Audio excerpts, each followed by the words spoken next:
Hey, it's Paul Vance of GreatDad.com, and welcome to my weekly series talking to fathers. And I've got a great guest today, David Helfand, Dr. David Helfand, who's a licensed psychologist working with couples. And while we don't usually talk about marriages versus kids, I think you'll find this conversation very enlightening with some really useful tips and insights by Dr. Helfand.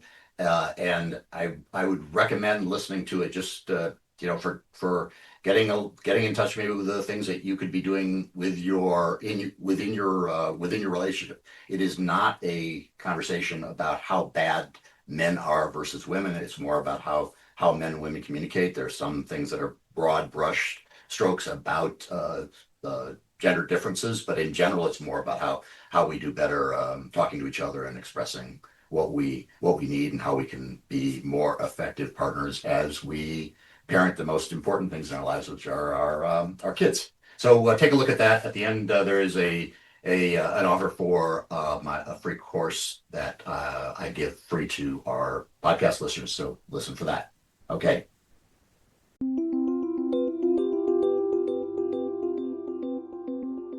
Hey, this is Paul Vance of GreatDad.com here with my weekly series talking to modern fathers, and we're going to change a little bit today and talk about marriage and that effect on the family. So I want to welcome Dr. David Heflin to the show today.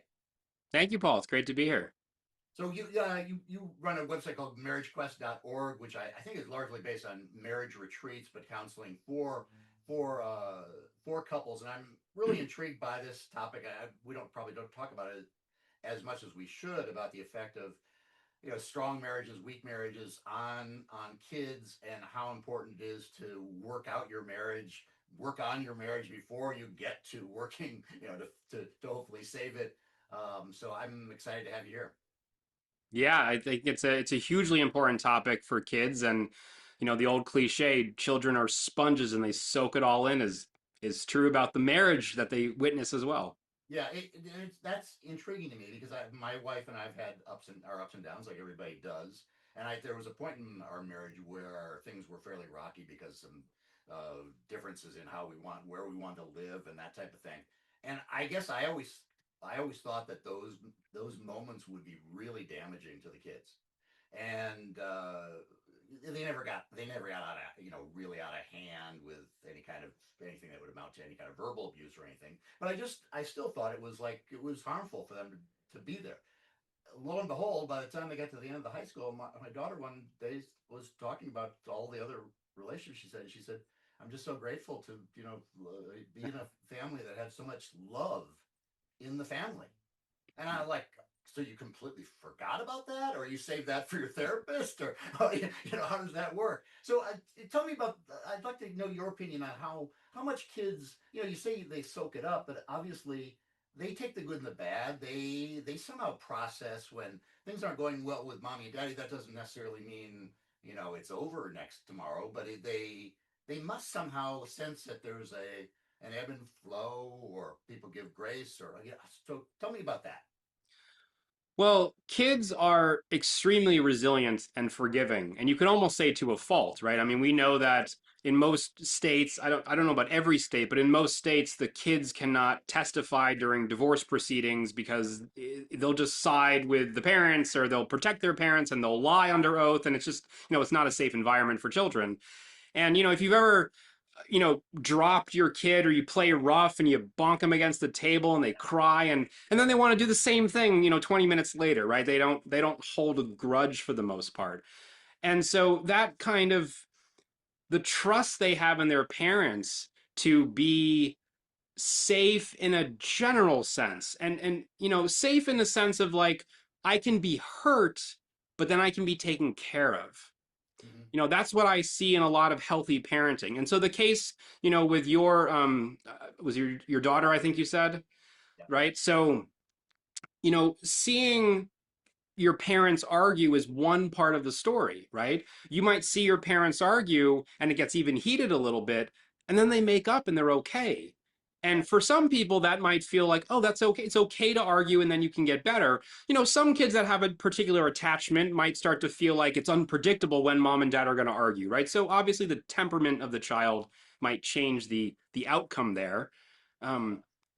but generally speaking, the kids are soaking that in a big picture sense. And something else that I think is important is you mentioned, maybe your daughter just forgot it. And actually we forget as humans that forgetting is actually part of our evolution and biology, and it's a strength, right? If you remembered every bump and scrape and everything you ever had, that probably wouldn't be useful. Right. So forgetting is advantageous. And also, sometimes you can intellectually forget, but there can be a somatic memory and imprint. This is more common for people that have early childhood trauma. If you're pre-verbal and there's a lot of significant stress. I'm not just talking about your parents raise their voice, but like, there's domestic violence, something that's really intense. You can have a visceral memory for that, where later in life, someone might raise their voice and you immediately go into a fight or flight, but you don't really know why that is. You're not connecting it intellectually. Yeah, yeah. Okay, so let's move on from that because you're not a child development specialist, and we don't get too far afield. Not to disrespect your credentials. You're a fully licensed psychologist. I'm sure you understand a lot more about the kids, but your expertise and your real experience base is on the parents. So I guess what you just said about the memory, I guess that's very similar to how couples relate too. If you remembered every time your partner disappointed you, and those moments where you go like, oh my god, this is like ridiculous. She doesn't get me or hasn't been listening to me for years. Like that is so off base. I got to get out of here. This person doesn't really know you. But then you move on, and later on in the evening, you're back in touch and you forget those things. That is that really a common thing where we have those up and like those disappointments every day, and then they wither in the overwhelming picture of the story. So it's supposed to be. Unfortunately, we have a negativity bias where our nervous systems focus more on the negative experiences in our lives than the positive ones. And Rick Hansen has some really good work on this about intentionally focusing on positive experiences and saturating yourself so you get a nice release of all those neurochemicals. But it takes an intentional practice. And so there's a lot of good research about the 5-to-1 ratio. I'm sure some of your listeners might have heard that if they're aware of couples interactions. So for every one negative interaction, you need 5 positive interactions to I know then it's feel. 3, but 5. I mean, maybe it's different for marriages versus other relationships. So God. generally, my understanding is it's 5-to-1 in marriage, and it's 20-to-1 if you're outside of marriage. Wow. And that's because we can cut off our friends theoretically much easier than we can just cut our spouse out of our lives. So we tend to give spouses the benefit of the doubt in that sense, but it's still 5-to-1. But keep in mind, the 5-to-1 is every interaction. It's your facial expressions, your tone. Do you hug them? How affectionate does the hug feel? It's all the words you use. So it's really the whole gestalt of it. It's not just chunks of data, chunks of experience or interaction. Okay, so that's important. The 5-to-1 ratio just during the day, and I think that takes a really intentional effort to kind of keep on thinking, you know, another compliment, another pat on the back, another kiss, another all those things. Yeah, or Uh, just listening. Sometimes it's just your presence. Like, am I actually listening to you, or do I keep interrupting you? Do I keep checking my phone or looking over here? Or that's gonna dock you points. Yeah, have you seen the TikTok videos where the bird story where all these women have been they're getting on this TikTok trip where they start this story that goes nowhere intentionally for their spouse, and it's about I saw a bird today, and then they kind of wait, and then they see whether their partner responds in any way, and it's so wild because some guys are like they're continue looking at their phone or whatever, and then other ones are like actively engaged, like you saw a bird. What was the bird? Why did you get so excited about the bird? And it's so wild to see also the woman speaking like her reaction, like her husband has passed the test, of being a good listening spouse. But listening is really it is really important, even though I think sometimes as men, maybe more than women, we come out somehow think saying "haha" is good enough because at least we've heard them, but that active listening part is different somehow. Yeah, what maybe help define what active listening is for our listeners about of what the difference is between just yes versus another question that deepens the understanding or deepens the connection. Sure. So, I mean, there are specific skills within active listening. There's mirroring. There's certain kinds of questions, right? There's tools within that toolbox. Generally, I would just say you're approaching it with curiosity. So, if I'm just saying, I probably don't want to learn more. Yeah. Whereas if I'm really engaged in the conversation, I'm naturally going to ask a good question or repeat something back or maybe make a connection. Like, wait, you just saw a blue jay. Wasn't the blue jay what you thought your grandma was reincarnated with because they were all around her funeral? And then my wife goes, oh my God, yes. And in her head, she's like, you passed, you remembered, you know? Right. So Right. it's really that curiosity which drives the active engagement. And of course there's a specific set of skills there, but that's the overarching theme I find. Yeah. I Can guess I I. add can I add to that though? It's important that the speaker is also a good speaker though, right? So, if you're genuinely talking about birds and you know your partner doesn't care, there is some ownership on the speaker to actually engage their partner. We all have that friend who's a terrible storyteller, right? Yeah. Yeah. Yeah. Or someone that tells a joke and you're like, I don't know whose joke that was, but I know you messed it up. Well, yeah. I want to focus a little bit on the husband part first, and then maybe we'll talk about when the problem is actually the spouse. But because I think men right now are continue to get a bad rap of being bad partners, even though men have largely evolved to in listening to their wives and being trying to be better at home, doing more chores. You still hear all this talk about the mental load that women have versus the way men experience the day, and that men will they will do the dishwasher. Yes, they will do up 60-70% of the workload if they are reminded to do it. But the women feel that the men don't answer the call, or they're not aware of their kids' doctor's appointments, or the fact that somebody has to go to the pharmacy to pick up the drug. All the things that have a running of the household. Is that your point of view, or is that your experience with the couples that you meet, that men still aren't living up to their 50% of the bargain when it comes to marriage settings? I think what I see is more of an unspoken taken for granted on both sides. Yeah, yeah, yeah, And yeah. so what I hear from men oftentimes is, and we're talking about classic households. Obviously, there's exceptions to the Yeah. rule here, but generally speaking, if the man's the primary breadwinner, what I often hear is, okay, so I'm expected to go earn money. I'm expected to pay for vacations. I have to come home and initiate sex. I have to come home and play with the kids. I have to, it's like, I can't do all that. It's a lot. And on top of it, you want me to say thank you for taking care of the house. I haven't heard anything about that trip to Paris we took as a family last month, right? Like, people feel taken for granted. And so I think being very clear about what are the boundaries you're setting in your home. So, for example, I'm the primary breadwinner in my family.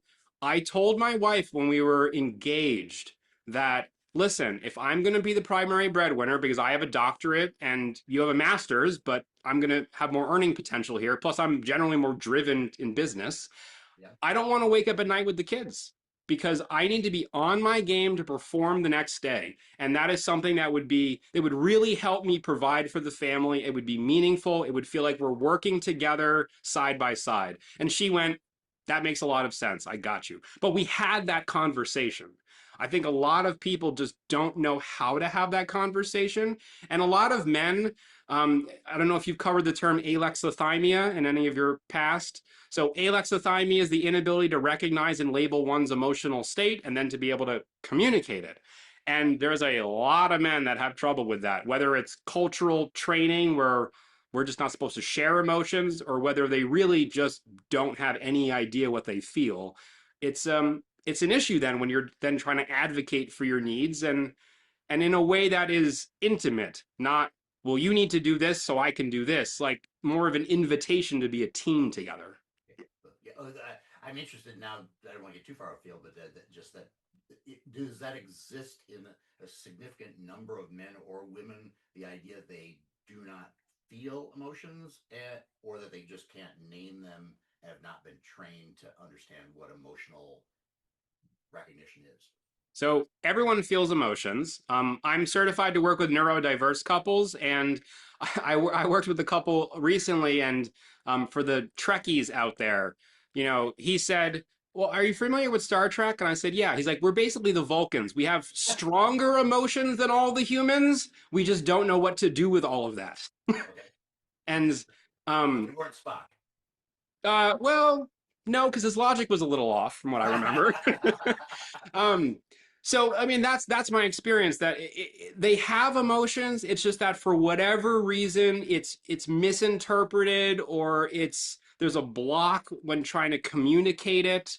For people that have trauma, they often anger is a safe emotion for some people. It's a protective emotion. If you've had trauma in the past and you get angry and you blow up, it's kind of a don't get close, don't F with me sort of expression. And obviously, a lot of men are also trained in our culture to express anger as a manly kind of thing. Um, the interesting part here is though I don't know how far down you want to go to like the couples and attraction then, but there's some interesting research that what attracts couples in the beginning of a relationship then becomes later an impediment to fulfillment in that relationship. Yeah. So, the wife is attracted to the strong macho guy with the muscles and the go-getter kind of person, but then later he would rather go to the gym than play with the kids and he's not really in touch with his feelings, and it's like, well, that's what you liked in the beginning, right? And same thing the other direction too. Yeah. Is there anything else for men and dads that are warning bells for in the relationship that they should be aware of that are that cause problems that are sex gender related that or is it go beyond Yeah, that? so a lot of the research coming out now is less focused on gender and more focused on like the dynamics within the household, who's taking care of the kids and all this kind of stuff. But again, we generally have there's a general dynamic in the culture that I think plays out more often than not.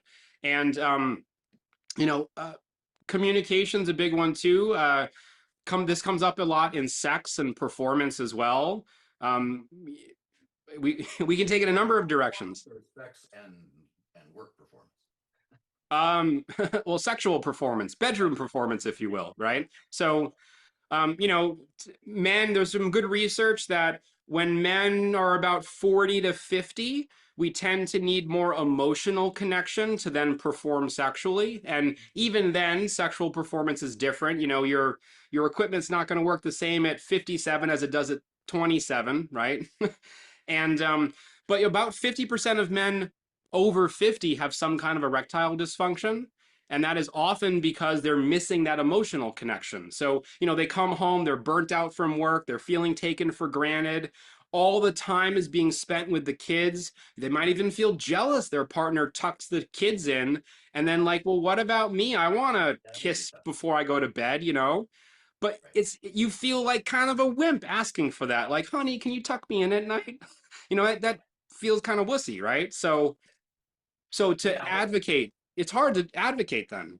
Yeah, I think that's a thing that we're in the middle of is men trying to refine find what it means to be masculine without being toxically masculine. And I don't like that whole framing of toxic masculinity because it sounds like you're painting all of masculinity with a big bad brush, and men are suddenly we're just intrinsically evil. Whereas I think there are many values there are many values of stereotypical masculinity that are very good, like protective and providing and those kind of things. Not to mention, not to negate the fact that women can have those too, but that men naturally gravitate a little bit more toward that, and that's something to be I celebrated. agree. We used to have a word for that. We called them an asshole. Now it's toxic masculinity. Well, yeah, that's the differentiation. I mean, my spouse and I will talk about that. And I'll say, no, that's not a guy mansplaining. That's just a jerk. If I met that guy at a party, I'd feel the same way you do, but I wouldn't label it as like this is what men always do. It's like the guy in the subway who spreads out like that. I mean, that's you took up 3 seats, man. I want to sit here too. It's not because you're a guy. I'm a guy too. It's not just men who do that. And when women do it, we don't call them on it.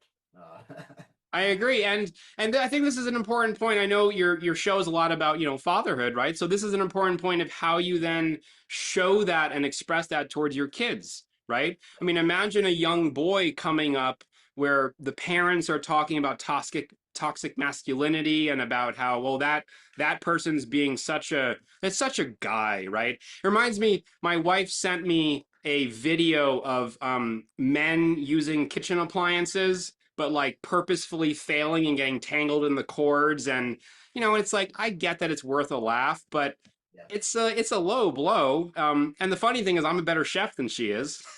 So you know, I think we can poke some fun at it, but the message that the kids are picking up though is significant because most young children don't understand the irony and the context of sarcasm, and they're taking it at face value. And thankfully, there are a lot fewer ads on TV that show the dad to be the boob in the household. Do anything. But I guess the trap that I was always worried about, especially since after we had our second child, I quit my job to stay at home with our second child, and then subsequently created GreatDad.com. Then we acquired Pregnancy Magazine and ran that magazine, which was a stay at home job intentionally so I could be close to kids. But I was very sensitive or very aware that at the same time as the nursery school and the elementary school moms were happily bringing me into the fold and glad to see a guy there, at the same time there's a feminization of that feeling of being an at-home provider and doing what was classically women's work. And in the same way, in communication with your female partner, if you try to find common ground, or you don't always demand that your way is the way to go, or you try to work things out, or you let her decide, or the things that are really volatile, sometimes you cede the territory because it's for the better good of the family and the relationship. Yet at the same time, there's this nagging feeling like, like you said, am I being really the wussy here and not being stronger and more demanding and masculine versus you know making sure my marriage is right and my family is working. Yeah, I Um, think I think it's important to ask where that emphasis is coming from, right? I mean, so we all saw our parents, we all have childhood experiences and things that shaped us. So if you're digging your heels in a conversation because of your old baggage and something that you're feeling righteous about, or you're feeling triggered and you're defending some part of yourself, then that's not necessarily a good reason to do that. So doing your own therapy, being aware of that is very useful in that case. But of course sometimes digging your heels in makes sense, and yeah, just fawning and giving in to your partner is not always a good idea, to avoid an argument, for example. yeah, oh yeah, avoiding an argument because you're afraid of the consequence, that is dangerous. Um, I don't. Are there any role models that you can think of in film or popular culture where you have somebody who's a what would consider be a heroically strong man, yet has that side that's able to find the common ground and be What's funny is I've been seeing that a lot more. When you're in this field, I think you kind of yeah, pick that out of movies. And there's some shows that I watch now that it almost feels forced, like where you're watching like Avenger Marvel type characters, beat each other up, and then they like sit yeah. down and talk about their feelings. And I'm like, that's interesting. Like this would be kind of like I would love to have the Hulk in an anger management class. Yeah.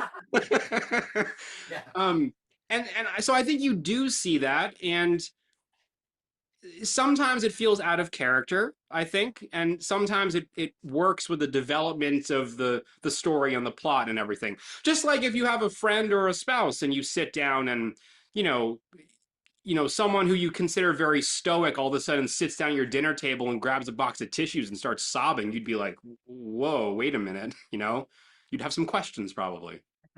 I guess I'd like to normalize the idea that men can be conciliatory and don't have to always be the strongest person with the strongest emotions, the strongest arguments in the room, and can kind of suss it out and try to figure out what's best. Yeah, I mean, I think what I see in Hollywood is a polarization, right? They go from beating up all the bad guys and then sitting down with their wife and cooking dinner and talking about all their emotions, and it almost feels disjointed. I think the way that it's healthy is to have some kind of off ramp where there's some separation between the strong emotion you feel and how you process it and then how you explain it. Most people and most men need a little bit of time to process and think it through. I often encourage journaling. You can write all the mean things you want in a journal and then curate what you then share with your partner. Yeah. You can even write the self-deprecating, things. And it's interesting to me that a lot of what I see for men is more self-deprecating and humor, right? Where we'll kind Yeah, of yeah, pick on, well, I just don't know how to communicate. It's almost like it's an excuse, as opposed to I need to get better at this, and here's an attempt. yeah, yeah, yeah. Well, I think classic counting to 10 before you say something crazy, but also walking away from arguments when you're not ready to process your side of the story and don't want to get in a tit for tat kind of well, you this, and next thing you know, you're screaming a lot of horrible things that you didn't even want to get close to because you weren't able to walk away in the moment. So flipping it more to the female partner side of the equation, is there anything there that is? I mean, you said that most of the research being done right now isn't on gender roles as much or those characteristics, but women get tarred with the brush of being accused of being overly emotional and very flighty, especially around certain times of the month, or as in menopause, for example, and that men have to kind of like navigate that, which is sometimes what used to be called hysterical behavior, which is obviously very inappropriate now. But I think as partners, we all recognize that many of us who have wives who are usually very logical have times when something very small turns into a huge issue, and we try to navigate that. Do you see that all the time? Yes, definitely. Yeah. It's a, Yep. it's it's a strange experience, right? Because as men, we're not supposed to talk about menopause or cycles, right? For the most part. Right. But then at the same time, it does impact Yeah. the conversation and the interaction. So And it's we're supposed to be like, sympathetic, though. We can talk about them in terms of if we are empathetic and sympathetic, but we right. can't we can't say, oh, you are you on your period because you're acting crazy. That would Yeah, be it has to be really not very gently brought up. So yeah. So what I recommend, and this again, I think is true for men or women, but in particular, I think women often have this experience of hoping that their partner can read their mind. Yeah, yeah, yeah, yeah. And meta communication can be very helpful. So you might have seen the YouTube video. It's not about the nail. That Oh, I classic love that. one. That's such a great video. Yeah, So, one of the things I like about that is at some point in the video, she goes, I just want you to listen to me and to kind of feel my pain with me. And he goes like, okay, even though he has a solution for the problem, he's like, okay, I can do that. And that's a lot of what I tell couples. Like, you just have to say, like, what do you want in the outcome of this experience? What's your goal in this conversation? And especially if you're working with someone who's not as emotionally intelligent, and classically men have lower EQ in a lot of ways, or in different ways, I should say, then be more clear about what your expectation is.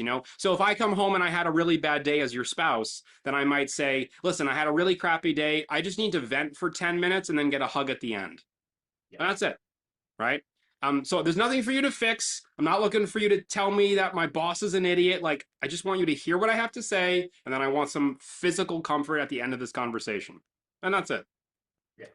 Wouldn't that be great if that's the way it is? But even having read what was that thing in it was the New York Times, and which is some permutation of what you're saying is either do you want to be held or do you want to be listened to? It's held, listened to, or the third one. I can't remember what the third one was. But Problem solving, I think.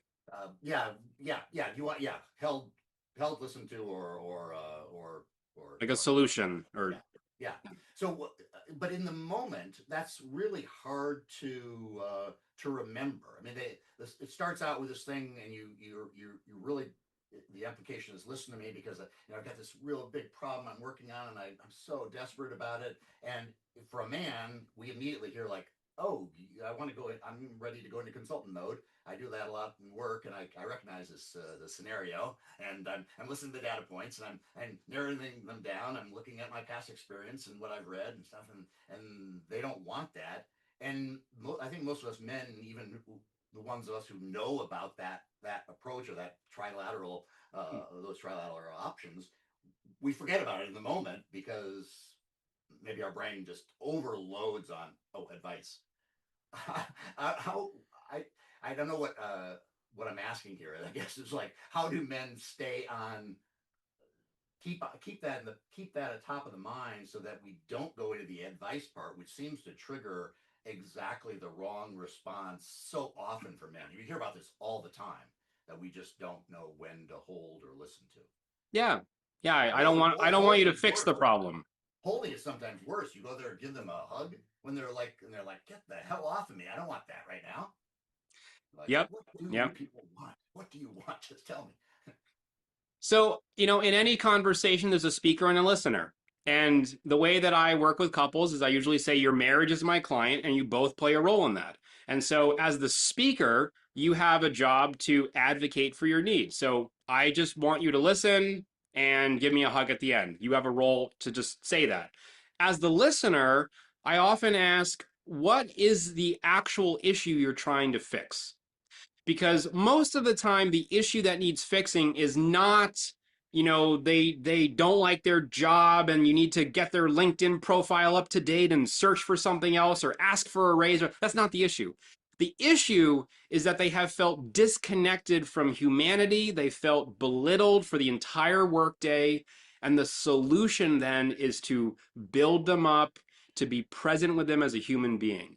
So if you shift your mind to what's the problem you're trying to fix as the listener, that can guide you pretty well too. Yeah, and that might be a good conversational cue too when you're talking to friends. Either, I mean, if you have that EQ, you should be listening to what they want out of the response here. Yeah, it was funny. I read this article, I forget the source, but it was like 5 ways to, keep friendships in 2026 or whatever. And it was like I was reading it being like, this is not stuff that comes natural to guys, right? It was like, it was all these things that are really deep. Like, we'll talk about what your friendships mean to you and talk about, it was very touchy feely, right? And I remember thinking, like, I mean, I'll hug my friends and, like, we talk about life and politics and deep stuff, but I don't think I've ever sat down and told them what they mean being in my life, you know? Yeah, you're not that age yet. That happens No, I guess not. it happens in your 60s. You get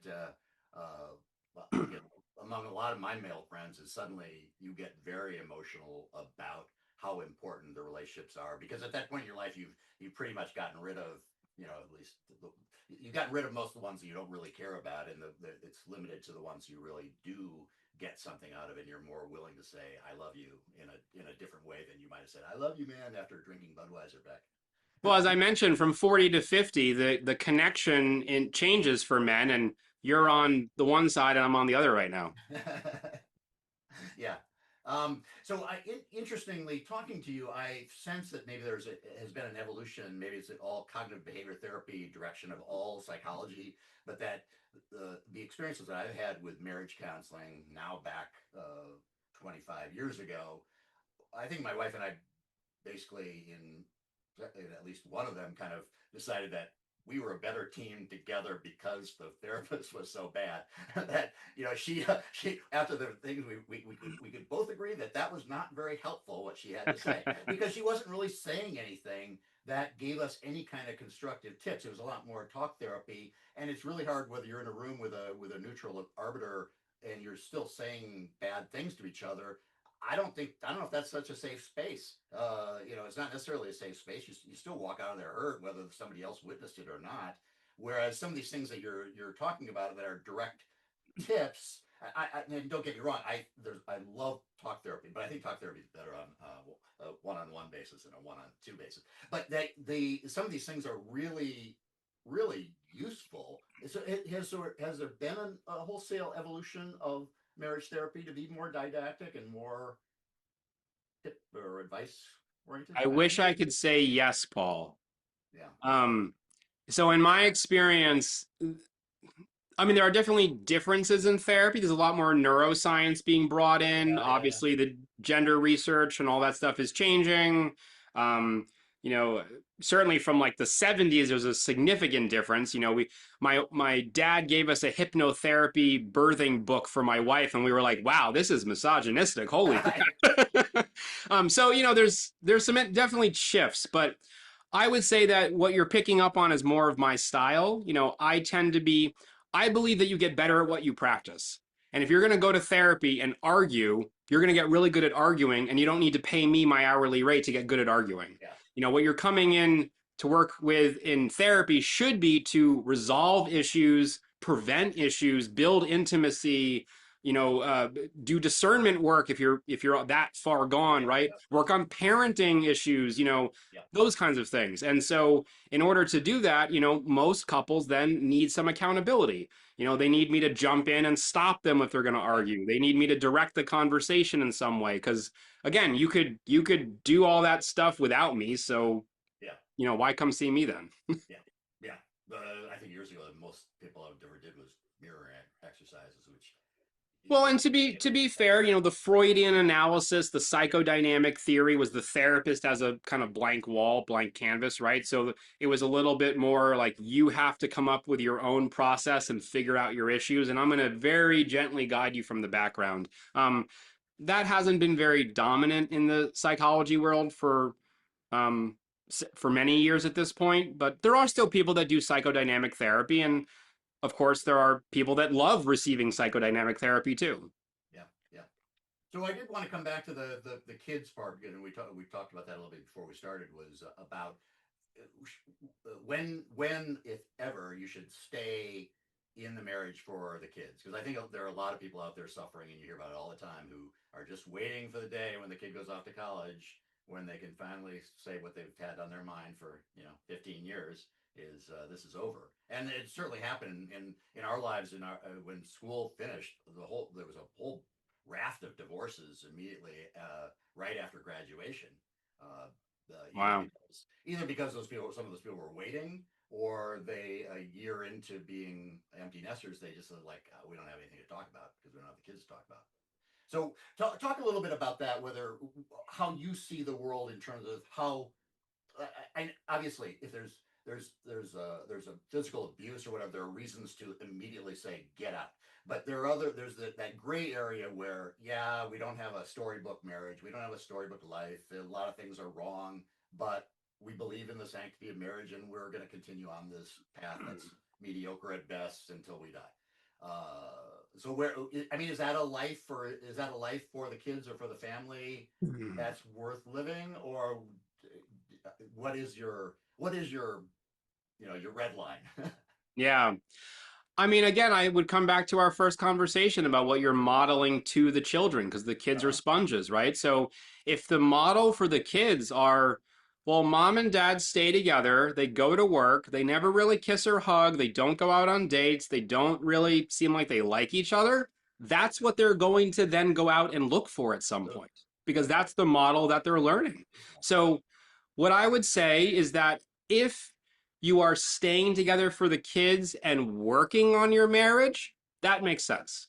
If the motivation is, listen, we have kids, we gotta at least give this a shot for them, that makes sense to me, right? If you're just complacent and you're sitting there and biding your time, that's probably not healthy. And what I often tell couples is that divorce in and of itself doesn't hurt kids. It's the attorneys and the parent animosity and if you get divorced and you move halfway across the country so then the kids are splitting their time or maybe you're not even in their lives, Yeah. those are issues that you really do need to consider. Yeah. But if you can find a way to be happy and to co-parent Yeah. and to keep the kids' well-being at forefront of your mind, that I think is much more successful than two miserable parents just sticking it out. Yeah. Yeah, I guess a lot of my feelings about this are formed because my parents were divorced very early on, and I missed having a father present. But my reaction maybe have be completely different had he not moved across the country, and it resulted me only seeing him, like twice a year.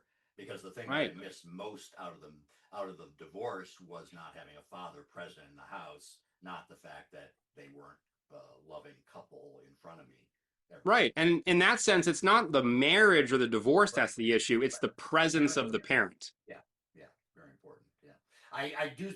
I mean, I don't know how many people you talk to who are more my age, but I do think in the worst days of your marriage, if there is something to salvage and that you haven't just completely destroyed it and ready to blow it all up, there is this incredible gift that you get after you're in your 60s and beyond that you don't understand the value of it until you get there, and that is that somebody else has witnessed your life. And not, a lot of people who get divorced early on or change their situation or never get married at all, they do not have that gift. And as you get older, it becomes incredibly valuable and poignant. And I don't know how to explain that to somebody else, but don't take that for granted. I understand it vicariously. I'm not there yet, but most of the couples I work with are in their 50s and 60s. Uh, That tends to be who I work with, and the research actually shows that couples in their 60s and 70s have higher sexual satisfaction than any other decade of life. And so, Well, I think it flips a switch for men, that it becomes a lot more about emotional connection than it did mhm. before, and that is mixed up with the regular stuff that we think of, pre-50. But the emotional connection ends up being as important or more important than the performance part, and Yeah. that's valuable, especially since you don't have the, like you say, that your equipment doesn't function the same as when you get older as it does when you're in your 20s. And if you've raised kids, hopefully by then the kids are out of the house. Although I made the mistake of telling my daughter that adolescence is now through 29, and she's like, "Oh, great. Well, I'll move out when I'm 30." And I was like, "Oh, shoot. I messed that one up." Yeah, you still got young kids, 5 and 9. Yeah, yeah. 9 and 5. They're Yeah, young. yeah, yeah. I did want to just touch one point on the fact that at marriagequest.org, is most of your work retreats, or is that just one portion of what you do for counseling? Yeah, it's only retreat work right now. I stopped doing weekly therapy. I do consultation work, if people need some support here or there, but generally it's retreat work. I found that in weekly therapy, besides the fact of it being shorter sessions where it's hard to really go deep, a lot of couples were waiting each week for me to do the work for them rather than during a retreat. The momentum and the motivation is very Uh, different, and they know that they have to give it their all because it's not guaranteed they're going to see me, afterwards. that's very interesting, because I find that too in a lot of business relationship. It's sometimes easy when you got a weekly thing, like it's a weekly status report, and you can just keep on, you know, just changing the wording just a little bit. It sounds like you've made progress, but you didn't really, you didn't focus the same way you would if over a long weekend. I did promise you I'd ask you one question about any advice you'd give dads of younger, maybe for you it's younger kids, since you don't have the experience like for adolescents or college age kids. But is there anything that you see that maybe that's a little different, that kind of advice that you give for dads with kids? Yeah, can I tell a story to answer your Okay. question? So there was something very profound that happened maybe a year ago where my daughter was having tantrums that were uncharacteristic and then picking fights with her brother and all this stuff, and then my reaction was to to say here are the rules and then to lay down the law and that kind of stuff. And at one point my wife came to me and said, I've noticed that she has these tantrums when you come home from work because she's fine all day. And, you often come home from work and then you start cooking dinner or you work, clean the kitchen after I've cooked or whatever. And what do you think about just spending time with her for 10 minutes? Mm. And I went, okay, I'll give that a shot. It totally changed her demeanor. Yeah. And so what I'm trying to communicate in this story is that I would, for any parent, but especially the dads, consider your children's behavior as a reflection of the relationship with Oh, you. yeah. So good. That's so good. And I found that, and also that, we tend to think in our culture in really big ways. I'm going to go to the gym 5 days a week when really one day a week would actually be quite healthy if you could do that.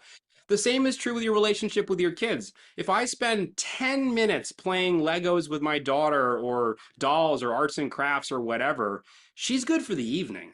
Yeah, She'll take more time, yeah, but 10 minutes really is sufficient to just let her connect with me and let her, kind of chill out. And I think those are such important lessons that I certainly didn't learn till more recently.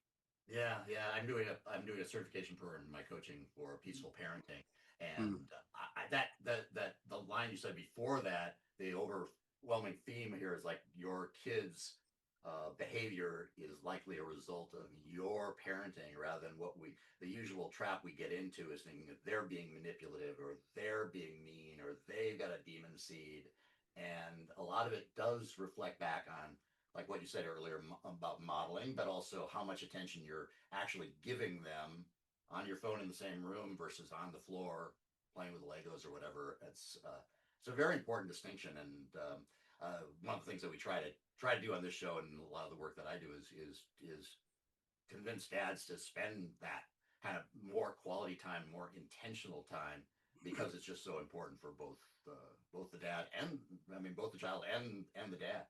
Oh, it's so important. I often say, well, when you're hanging out with your kids, how would you feel if your wife did that, right? So if you're talking with your wife and she's on her phone, how would that feel? Well, you're doing that with your kids. Yeah. We all know how that feels. It's a scourge of our society right now. Yeah. Okay. Well, Dr. David Helfand, thank you so much for spending some time with me. The website again is marriagequest.org.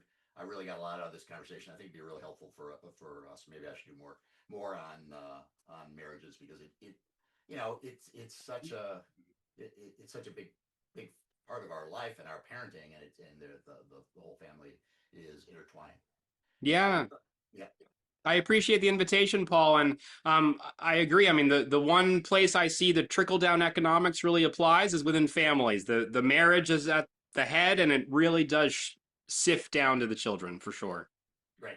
Okay, Paul Vance with GreatDad.com. You can find my coaching offerings at GreatDad.com/go, including a free course for podcast listeners on gratitude, which a gratitude practice in my mind is just one of the really basic things that you can do. It doesn't cost any money at all, whether you take my course or not. You just experiencing gratitude throughout the day, either recognizing things that you see as you see them, the blue sky or whatever. But to our point, I mean, if you made a list every night before going to bed of the 5 things that you were grateful for with your wife, I guarantee that your experience would change in how you view her, and that could not be a bad thing. Yeah, especially if you share part of that list with her. Yeah, especially if you share. Yeah, exactly. At the end of the year, you give a big list of whatever 1,500 things that you're grateful for. Yep. Okay. Thank you. Until next time. Remember, a happy family starts with you. Bye.